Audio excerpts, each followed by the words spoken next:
building of the pyramids was the greatest achievement. Tombs that would protect the mummified remains of the pharaohs of Egypt for all eternity. Though they have been in existence for 4,000 years, the pyramids still have secrets.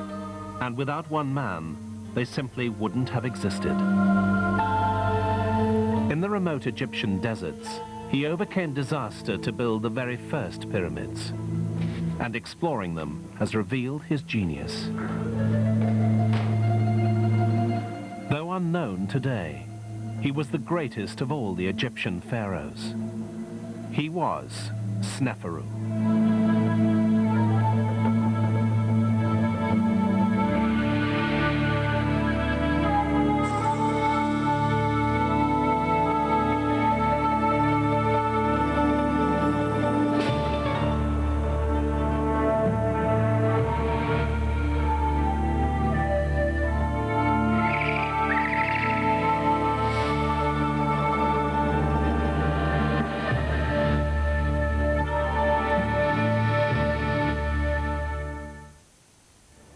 Egyptologist Dr. Bob Breyer has a long climb ahead of him.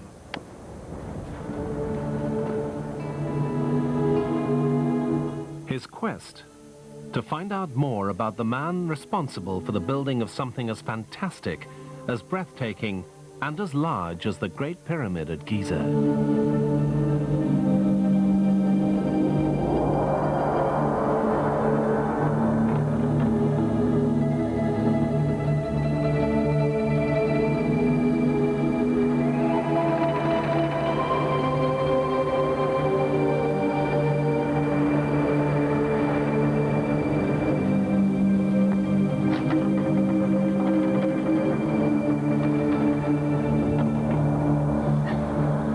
Everybody's always amazed with the Great Pyramid. What impresses me most right now is the height.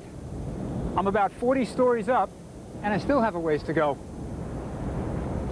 Up until the time the Eiffel Tower was completed, it was the tallest building on Earth. What people don't realize is it's also a marvel of engineering precision. The base is 13 acres, but the sides are perfectly oriented on the 4 compass points.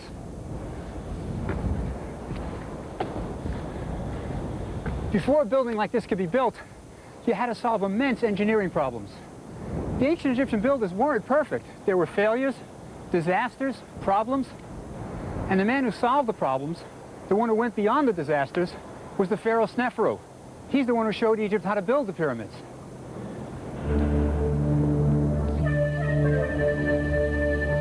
In Egyptian history, the pharaoh Sneferu was a legend. His name would have been as famous as Napoleon or Alexander the Great is to us. But by a strange twist of fate, today he is almost unknown. The reason may lie with the fact that it is the pyramids built by his sons and grandsons at Giza that are visited in such droves by tourists. In fact, these pyramids are the final product of the Great Pyramid building age, the supreme effort of dedicated craftsmen who'd inherited their skills from the previous generation.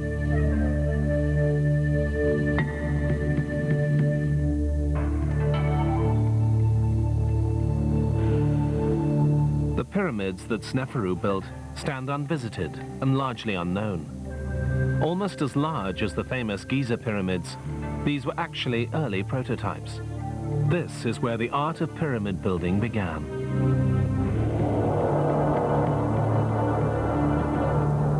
But the pyramids tell us nothing of Sneferu the man. To see what he looked like, Bob Breyer has paid a visit to the crowded Egyptian Museum in Cairo. This is my favorite place in the museum, and there's never anybody here. But it's a wonderful bit of history. This is the first cartouche in the world. The magical oval that encircles the pharaoh's name. That's Sneferu's name in there. He's the first pharaoh that we have personal anecdotes for. He was a man, and we know something about him as a person. He lived 2,000 years before Aristotle or Plato, but he's not just a myth. He's a human being. We even know something about the way he looked. This is Sneferu on his throne here, but it's not an idealized portrait. It's not a pharaoh staring off into eternity. This is what the guy really looked like. Look at his chin. It's a receding chin. He looks like a nerd. But he was a great man who did great things. He completed the greatest building project in the history of the world. Without Sneferu, we wouldn't have the pyramids. He was pharaoh, but also a god on earth. And as a god, he needed a tomb that was the most magnificent creation the human mind could imagine. He needed a pyramid.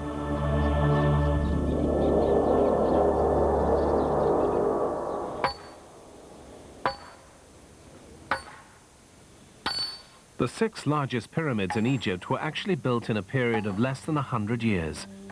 It was an amazing feat. In a primarily rural culture, using only copper tools, the Egyptians cut, transported, and placed in exact position more than 10 million blocks of limestone, weighing an average of 2 tons each, to build the pyramids at Meidum, Dashur, and Giza.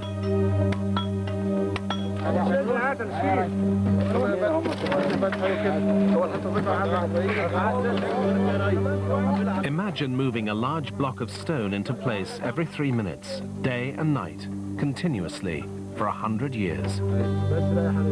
Not only did the Egyptians achieve this, but they did so without using wheels, which would have sunk into the desert sands. Every block was pulled on sleds or rollers to its final position in the pyramid.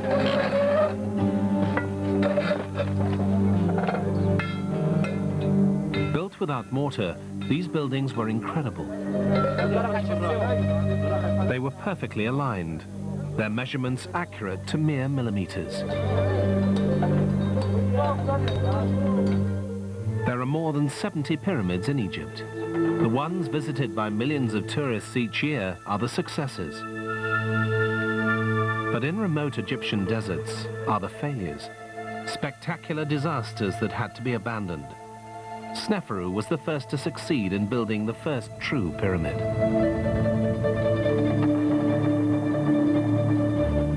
This unknown genius ruled at the beginning of Egyptian civilization. His pyramid was already 25 centuries old when Cleopatra showed it to Caesar. So Sneferu was in fact the first great Egyptian.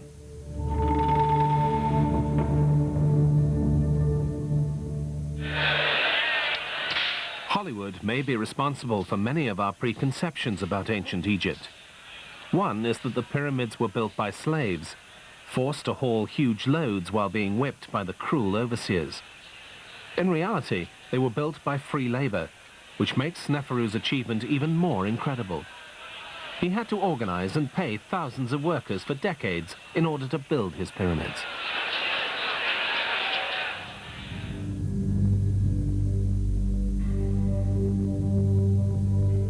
From a nation of farmers, hundreds of thousands of men were selected, divided into teams, coordinated, and dispatched to various work sites. But why did the world's first major building project occur in Egypt?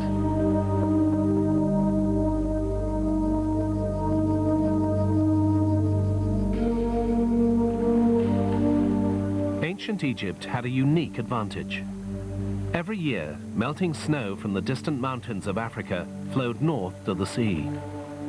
The swelling Nile flooded the fields, stopping only when it reached the base of the pyramids.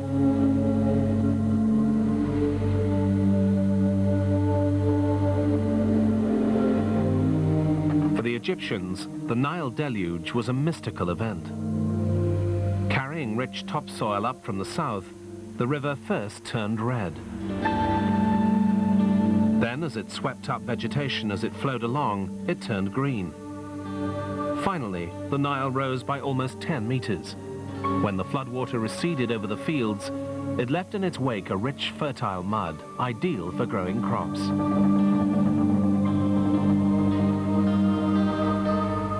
It was the Nile alone that turned the desert green. Without it, Egypt would be a barren desert, and Sneferu could not have built the pyramids.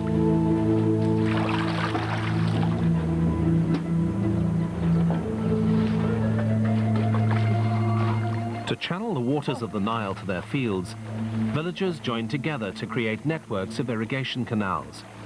And so, in the fertile Nile Valley, the first nation was born.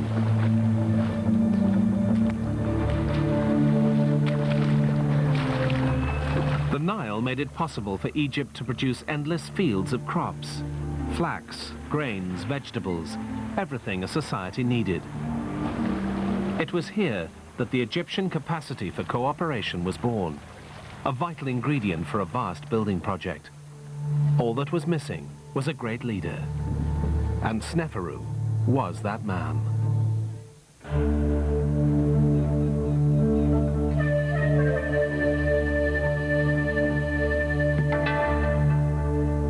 Sneferu was an ambitious pharaoh, and he was the first to have aspirations abroad.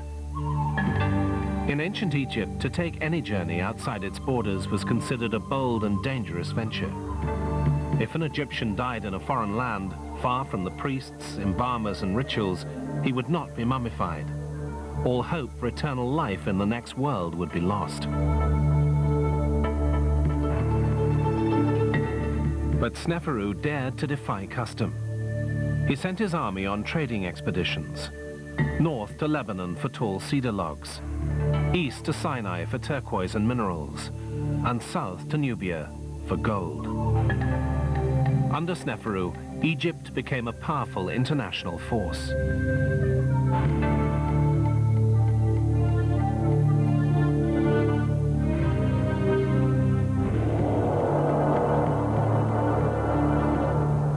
Sneferu was renowned for his expeditions into the Sinai to mine turquoise. Such a venture required enormous organization.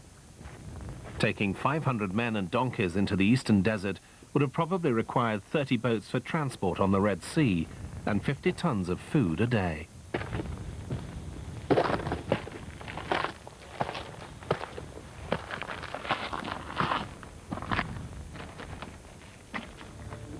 Once across the sea, they would have faced a difficult 5-day trek by donkey to the mines at Wadi Magara.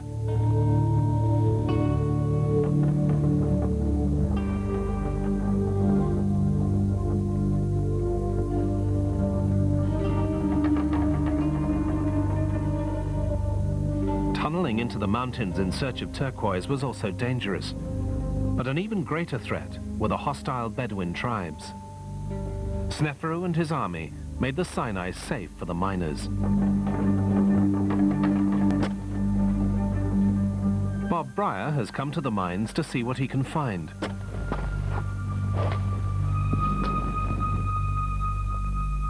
This boat, carved on a mountain in the middle of a desert, may at first seem strange. But boats were an important part of the expedition, and the men wanted to record it all. This was a daring adventure, and the men must have talked of it for the rest of their lives. They were crossing the Red Sea into foreign territory for the first time, and there was a very real chance that they would never return. They left their mark wherever they went.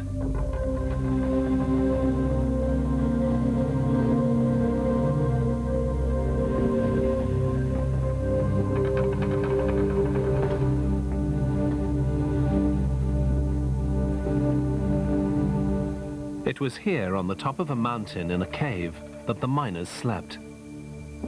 They built a shrine to the goddess Hathor, the mistress of turquoise. Building the shrine took workers away from the mines, but the kindly Sneferu permitted it. He even sent skilled stone carvers so the men could record their expedition's successes, creating a field of engraved tablets. Today, they are still standing, just as they did in ancient times.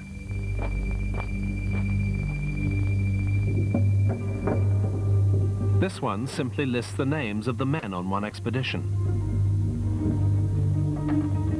But on this tablet is a far more interesting tale of suffering and heroism. The pharaoh's treasurer has recorded the expedition he led. Though winter was the season for mining, he refers to the heat of the Sinai desert. We arrived in this land the 3rd month of the 2nd season. So the team were traveling in high summer. He continues, in the summer the mountains branded our skin. So these miners couldn't possibly have been slaves. They were willing to risk their lives to bring back precious turquoise for their pharaoh, Sneferu.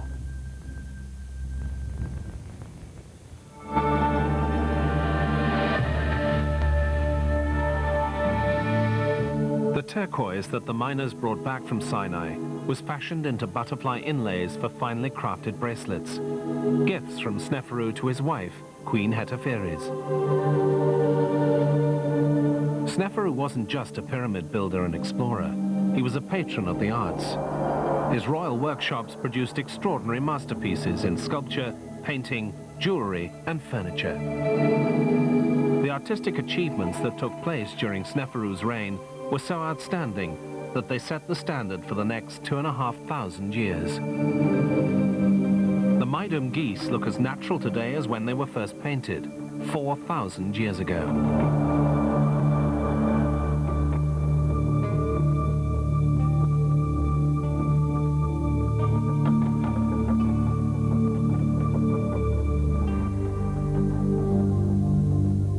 The statues of Sneferu's sons are the first great portraits in stone and have never been surpassed. The fine limestone bust of Ankaf shows him as a mature and thoughtful man, his extra weight indicating a successful man.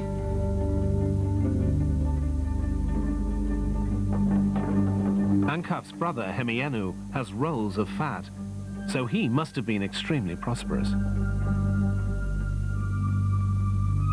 In the Cairo Museum is another of Sneferu's sons, Rahotep, and his beautiful wife Nofret. They sit side by side, their rock crystal eyes staring out at the thousands of visitors who stop to look at them.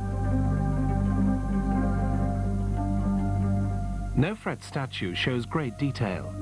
Egyptian women often wore wigs, and on her forehead you can see her own hair peeking out from under her wig.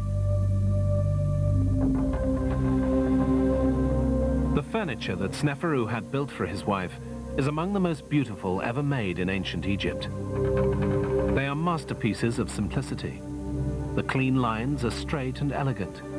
There are no gaudy displays of gilding here, merely simple gold hieroglyphs to proclaim the Queen's titles.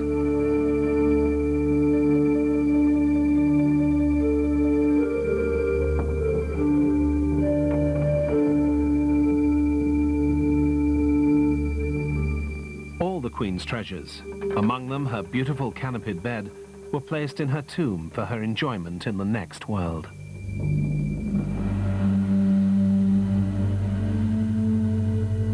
The ancient Egyptians were resurrectionists. They believed that the body would rise after death and carry on in the next world. And this is the reason for the practice of mummification, a complex religious ritual that took 70 days to preserve a body. It was crucial to protect the mummy from tomb robbers, because if a robber entered the tomb and destroyed it, then the deceased couldn't exist in the next world. Without an intact body, all hope of immortality was lost. It was the worst catastrophe that could befall an ancient Egyptian.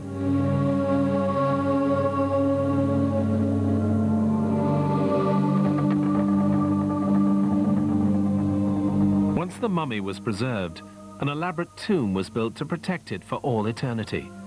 These early tombs were called mastabas. They were carved into the bedrock beneath the sand and covered over with a large superstructure made from bricks. The ancient Egyptians called them the houses of eternity. This mastaba was one of the largest ever built. It has a remarkable feature to prevent it from being robbed, and Bob Breyer has come here to study it. There is absolutely no access to the burial chamber from above ground.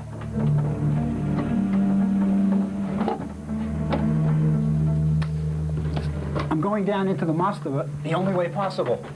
Through the robber's entrance, they tunneled through the mud brick, through the bedrock, and into the entrance to the burial chamber right here.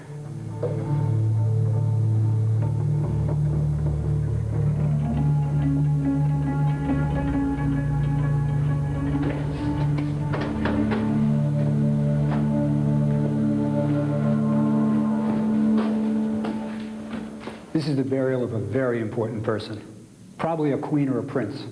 This sarcophagus is the first one in history. The body was placed inside.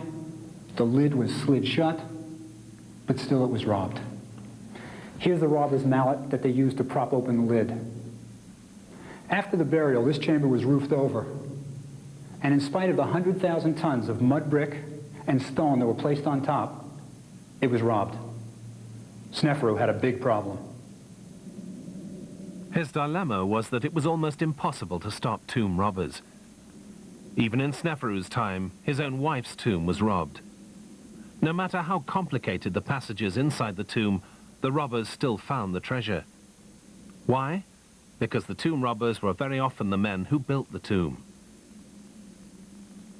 The solution to tomb robbing was to create something so massive that even if the robbers knew where the burial chamber was, they couldn't get in. But Sneferu wasn't the first to try this. The process began at Saqqara. The step pyramid of Saqqara was completed during Sneferu's childhood, and it would have had a profound effect on him. For the step pyramid was the first major stone construction ever to be built.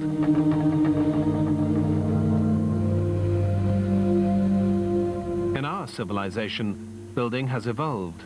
Successively larger and more ambitious constructions were built across a period of time until it was possible to build a colossal structure.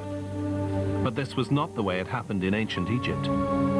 Quite suddenly, without any predecessor, the step pyramid was built. There are many indications that the Egyptians were just learning to work stone. The masons were merely copying the columns and walls of existing palaces that were built out of bundles of papyrus reeds and mud brick. Because they were faithfully copied in stone, the architectural details were rendered completely useless. There are doors that can't swing open or shut, reed mats that roll up over doorways that can't be lowered. This is where building in stone began. 2,000 years after the step pyramid was built, the Greeks were proud to say that they learned how to build in stone from the Egyptians. The step pyramid was designed for Pharaoh Khufu. His architect wanted to create a grand burial place for his king. So he designed a large mastaba and placed successively smaller ones on top of it, creating the wedding cake effect.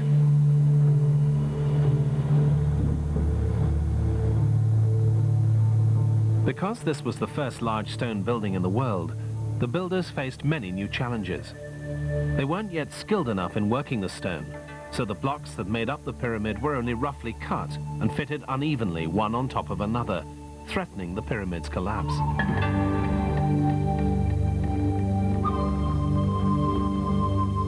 The architect solved the problem by slanting the walls inward, so the pyramid was literally leaning against itself, preventing the unstable mass from collapsing. When the step pyramid was completed, it was the most fantastic construction the world had ever seen. It probably stood 10 times taller than any other building. Taking thousands of workers nearly 2 decades to complete, it must have been the talk and the pride of all Egypt.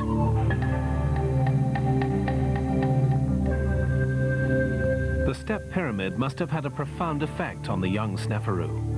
He may even have dreamed of building his own one day.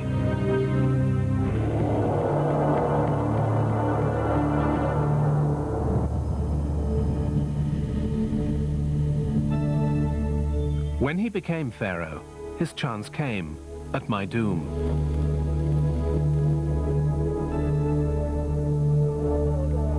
Even at first glance, it's obvious there is something very wrong here, but it's not exactly clear what. The monument resembles a tower more than a pyramid. There are many unanswered questions here.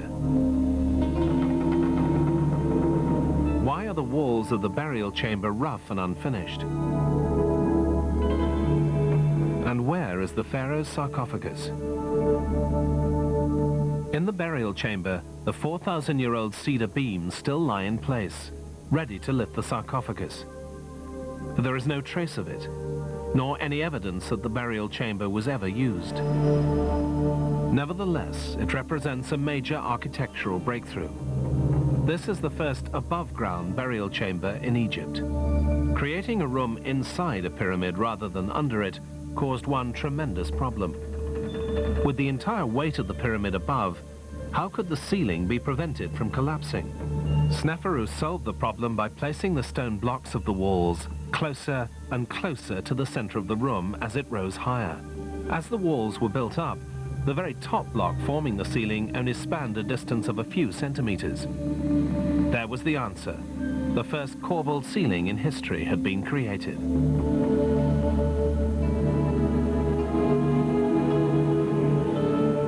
The Maidum Pyramid is odd in appearance because of its construction. It was originally intended to be a step pyramid, but as it neared completion, it was expanded several times. Probably because it was believed that a pyramid should not be finished before the pharaoh's death. When the pyramid was completed with 8 steps, Sneferu was still in good health, so the construction was continued. The steps of the pyramid were filled in with fine white limestone. This was the first attempt at a true pyramid. But the Maidum Pyramid has a fatal architectural flaw. The final outer casing stones were not sufficiently anchored into the body of the pyramid. Because they rested on the smooth surface of the step pyramid inside, the stones began slipping, causing the first technological disaster in history.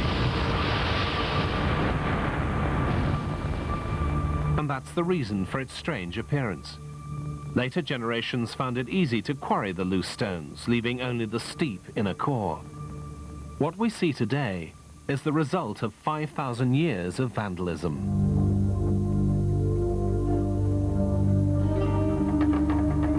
Sneferu had to abandon his pyramid. The large stone tablets in the small chapel at its base were never inscribed. The burial chamber walls were left rough and unfinished, and the ancient cedar beams were never used to lift the pharaoh's sarcophagus into its final resting place. In fact, the only way we know the pyramid belonged to the pharaoh Sneferu is because of graffiti written almost 1,000 years after it was built. The scribe, Ankepakari Senet, visited the pyramid and wrote on the chapel wall, "I came to see the beautiful temple of King Sneferu. I found it as though heaven were within it, and the sun shining in it. May heaven rain fresh myrrh. May it drip with incense on the roof of the temple of King Sneferu."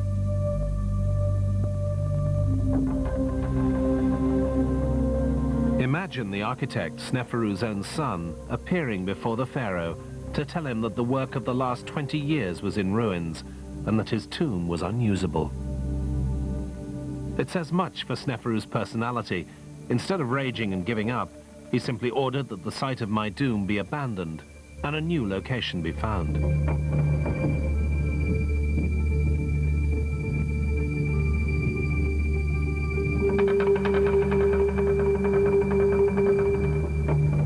Still in need of a burial place, Sneferu moved swiftly, building a monument even more ambitious than the Maidum disaster.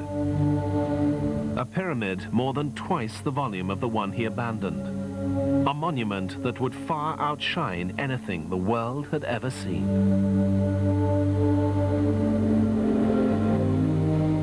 Now the architects had the benefit of their experience. The Dashur pyramid was designed from the beginning as a true pyramid. Learning from the earlier failure, the masons used much larger casing stones. This made it possible to properly tie them into the masonry of the pyramid. They also inclined the blocks inward toward the center of the pyramid. This technique was so successful that this pyramid is the only one that still has most of its casing stones in place today.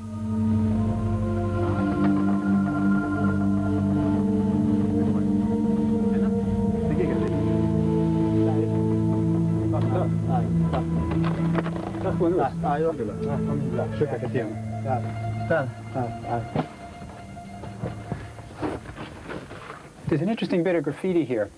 Hundreds of years after Sneferu was dead, a priest by the name of Wanong came here and wrote his name. He still wanted to be associated with Sneferu. The hieroglyphs are interesting for priests. There's a little bowl here that's pouring out water. That means to purify. And if you put a man behind it, it's a man who purifies, a priest. That's Wanong. Mohammed, Tala.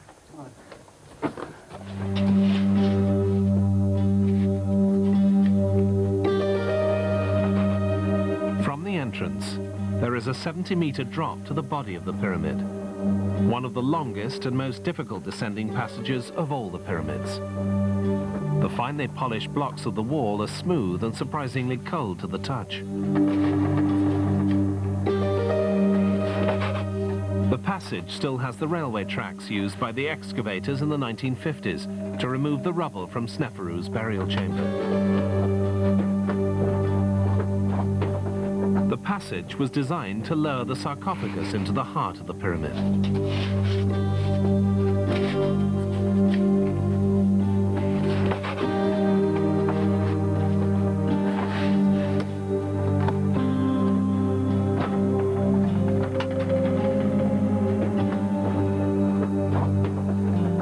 Once the corridor descends beneath the bedrock, the smooth blocks cease and the walls become very rough. There is still another 45 meters to go underground beneath the bedrock. Entering a room with a 12-meter corbelled ceiling comes as a shock and a relief after crouching for so long in the narrow passage.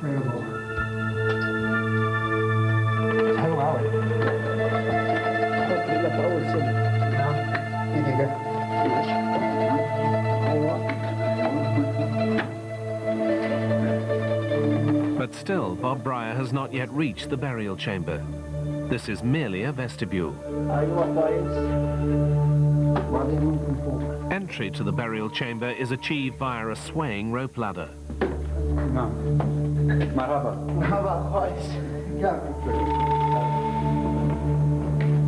At the top, a hole in the wall leads to Sneferu's final resting place. A long ladder is the only way forward from here.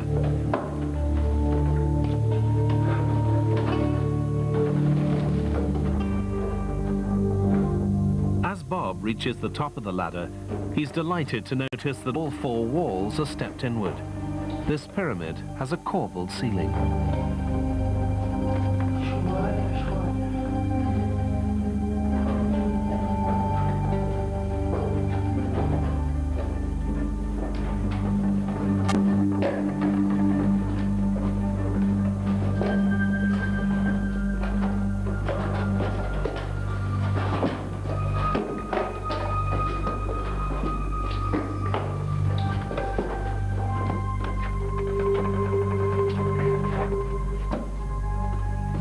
Through the narrow tunnel made by ancient tomb robbers, Bob finally reaches the corridor through which Sneferu's mummy would have passed on its way to the burial chamber 4,000 years ago. Amazingly, there is a constant breeze of fresh air blowing through here, and some investigators believe there are hidden passages yet to be discovered.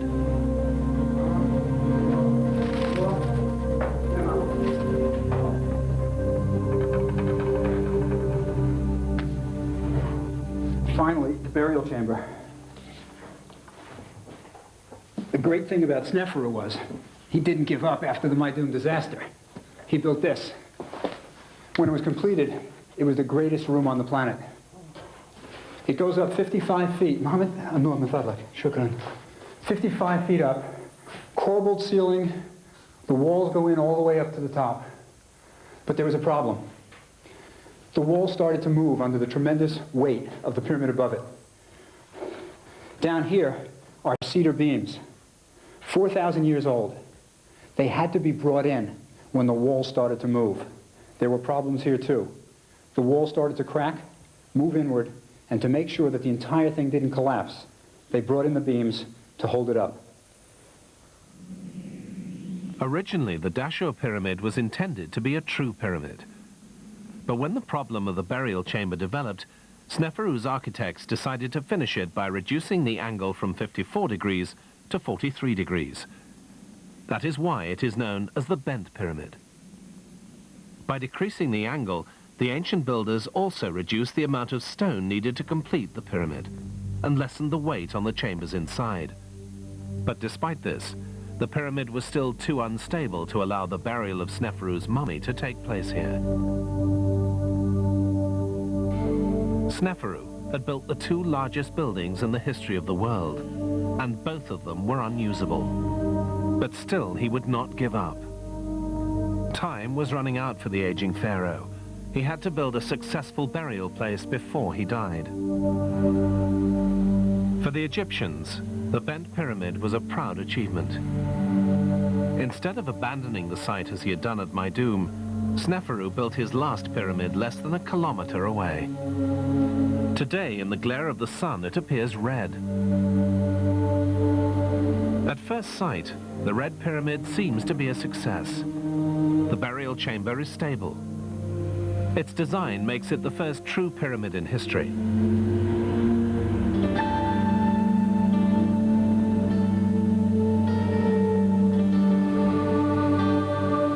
But there are some signs that Sneferu had to make compromises in order to complete the pyramid in time for his burial. It's smaller than the bent pyramid, and its sides slope at a conservative 43 degrees. In the red pyramid, Sneferu finally solved his engineering problems, and it was here that his mummy was laid to rest.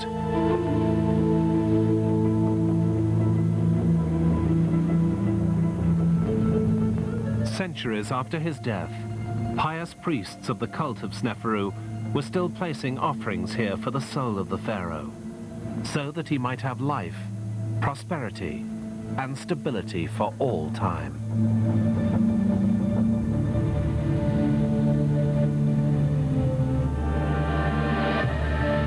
When the bent pyramids, Sneferu and his workers learned the art of pyramid building. At Maidum, they learned the necessity of fixing the outer casing blocks securely into the mass of the pyramid. A lesson they carried out so successfully at the bent pyramid that the outer casing stones still remain in good condition today. At the bent pyramid, they discovered how to create large internal spaces with the use of corbelled ceilings, and they learned from the subsequent problems this can cause.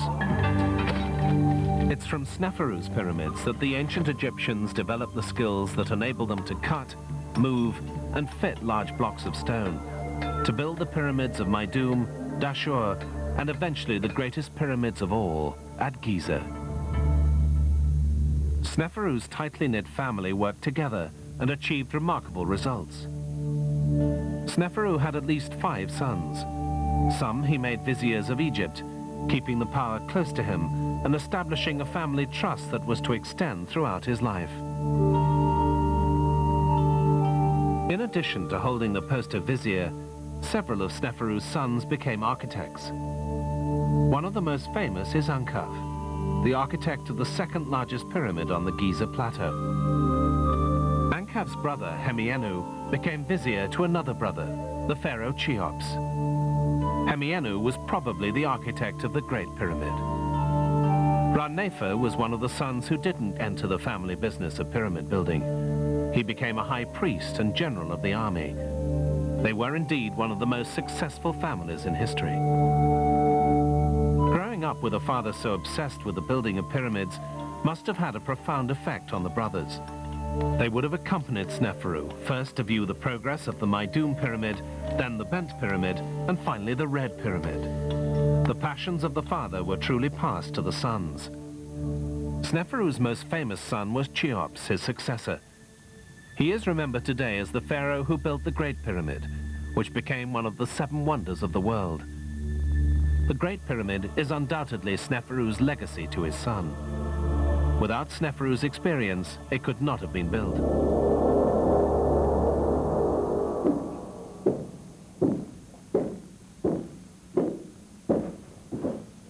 Throughout Sneferu's 3 pyramids, there is one underlying feature, the corbelled ceiling.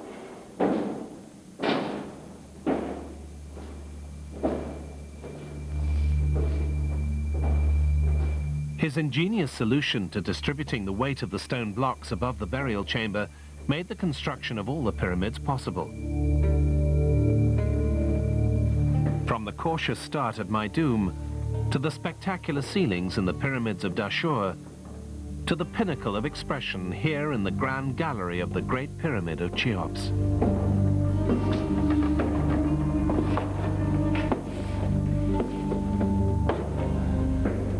One of the greatest interior spaces of all time The corbelled roof runs for 46 meters. It gives the illusion that the gallery is even higher than its actual 9 meters. In the burial chamber, Cheops surpassed even his father's achievements. But he hid from view his unique solution to the problem of protecting the roof from the incredible weight above it. The granite slabs that form the ceiling could not possibly support the pyramid above without some means of distributing the weight. To see Cheops' solution, Bob Breyer must climb through a hole in the very top of the Grand Gallery.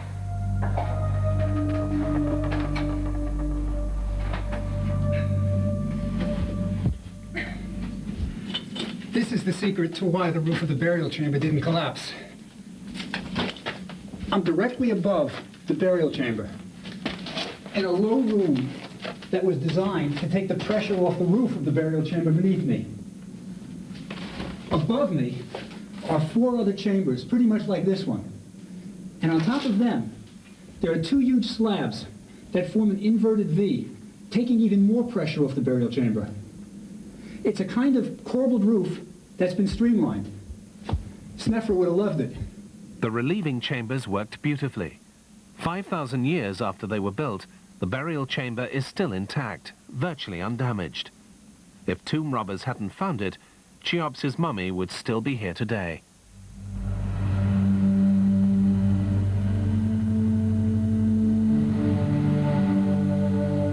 Not only did Snefru pave the way for his son Cheops to build the greatest pyramid in the world, his pursuit of foreign trade ultimately provided his son with one of the most important possessions he would take with him to the next world.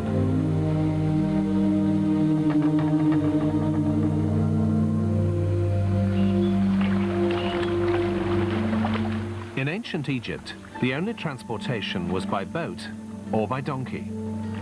Donkeys covered short hauls, and boats were used for any great distance.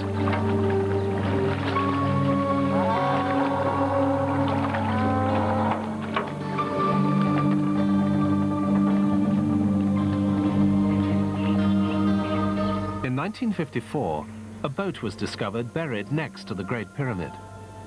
It was almost 45 meters long, and it was built by Cheops from timbers brought back from Lebanon by his father Snefru.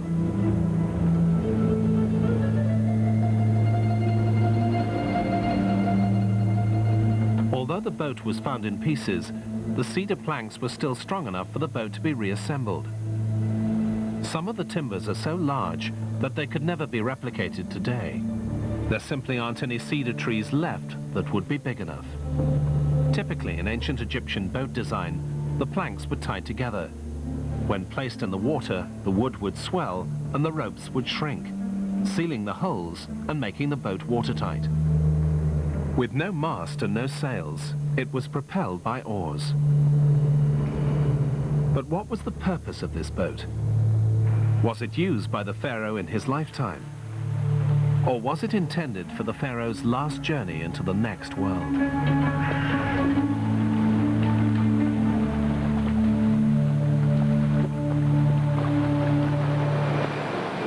To solve the mystery, a 2-meter model has been constructed in the United States, following the exact measurements of Cheops' boat. At the Webb Institute for Naval Architecture in Long Island, testing began. The model glided through the water with ease, leaving practically no wake.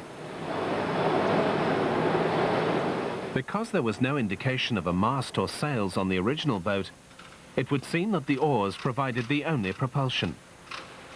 But computerized tests show that the boat's oars couldn't possibly have generated enough power to propel it.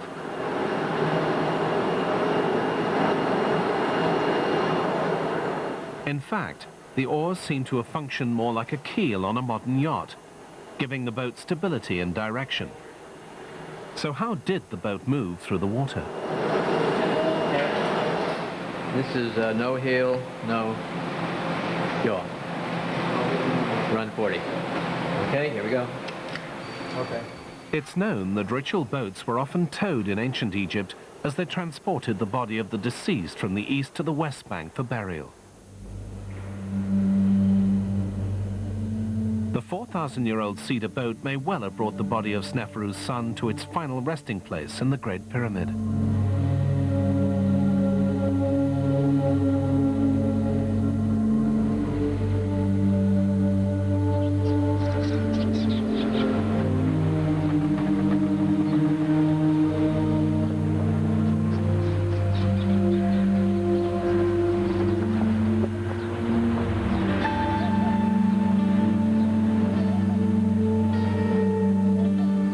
When the pharaoh died, his body would have crossed the Nile, landing close to where the Sphinx stands today. His body would have been taken a short distance to the Valley Temple, where it would have been carefully mummified.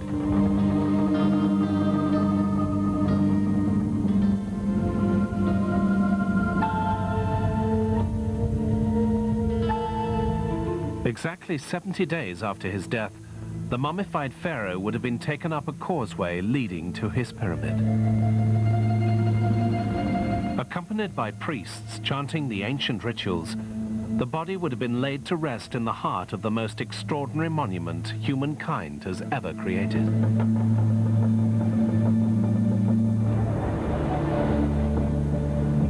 The great era of pyramid building only lasted as long as Sneferu's family were in power.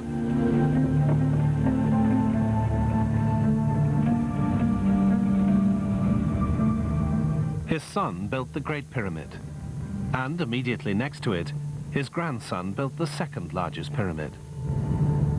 After this, the drive and energy needed to build these monuments faded. Later pyramids were merely poor reproductions.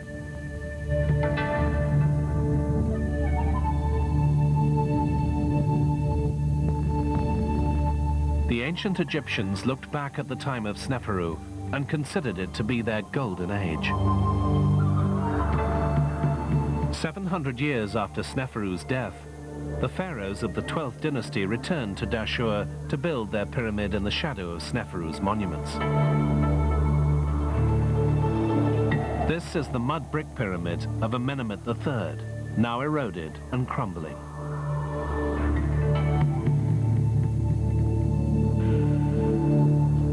Pyramids like these would never be built again. Later Egyptians, when boasting of greatness, would say, "Not since the time of Sneferu has its like been seen."